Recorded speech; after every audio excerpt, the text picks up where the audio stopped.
Hey, what's going on, y'all? How y'all doing? It's Brother Toby again, dropping a quick video. I just want to make a really quick PSA, just a general announcement or whatnot. So check this out, right? As times progress, I see and I hear more and more people say that, oh, this doesn't exist or this isn't real. I don't have those issues, right? So listen. Here's one thing that the Bible definitely speaks about in these latter days and times, right? It says that people will become more lovers of themselves and more selfish, right?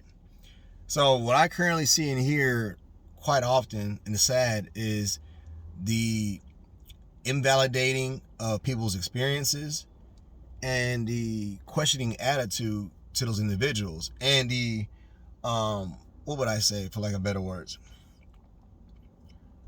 feeling attacked because a person that had a similar, or not even similar experience, a person that had an experience that you hadn't had doesn't devalue what the person is saying. Meaning that, for instance, right, let's say if someone has literally went through some type of, prejudice or racial experience, right?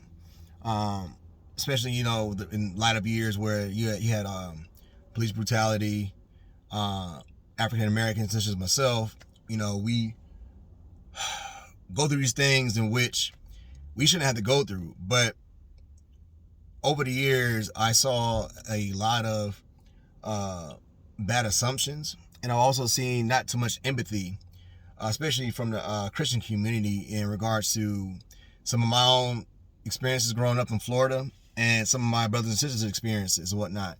And one of the main things that I've heard over the years is that, oh, that's not a real thing. It doesn't exist, so on and so forth. So let me say this, and I was just using that as a simple illustration. A lot of times people, they just want to be heard. They want to be felt. They want to have someone to hug and a shoulder to cry on. It does not mean that you should always just denounce what they're saying as wrong, it's illogical, or whatever the case. It should never be that. You should always have an ear to hear and a heart that's open to receive, and just listen. This is why the Bible says in the book of James that we are to be quick to listen and yet slow to speak. When you listen to people, oftentimes they're going to tell you, if you're listening intently, you're going to hear what you need to hear. You're going to gather what you need from the conversation, and then you're going to be able to validate the person's experience. You know what I mean? So the Bible also says to love your neighbor as yourself. So if you want somebody to support you and your experiences and your hardships and your woes or whatever you may be going through, just be there for that person. That's ultimately what they're saying.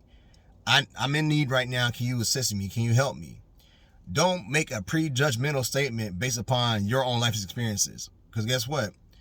Some people may have similar experiences, some people don't. But because you never had that experience before, it's not for you to say what is indeed truthful and what is indeed wrong. So learn to put yourself in other people's shoes from time to time and sit back and glean from them. Because ultimately they're going to tell you a lesson which will actually help you build a deeper, more profound wisdom in the future. Peace and God bless.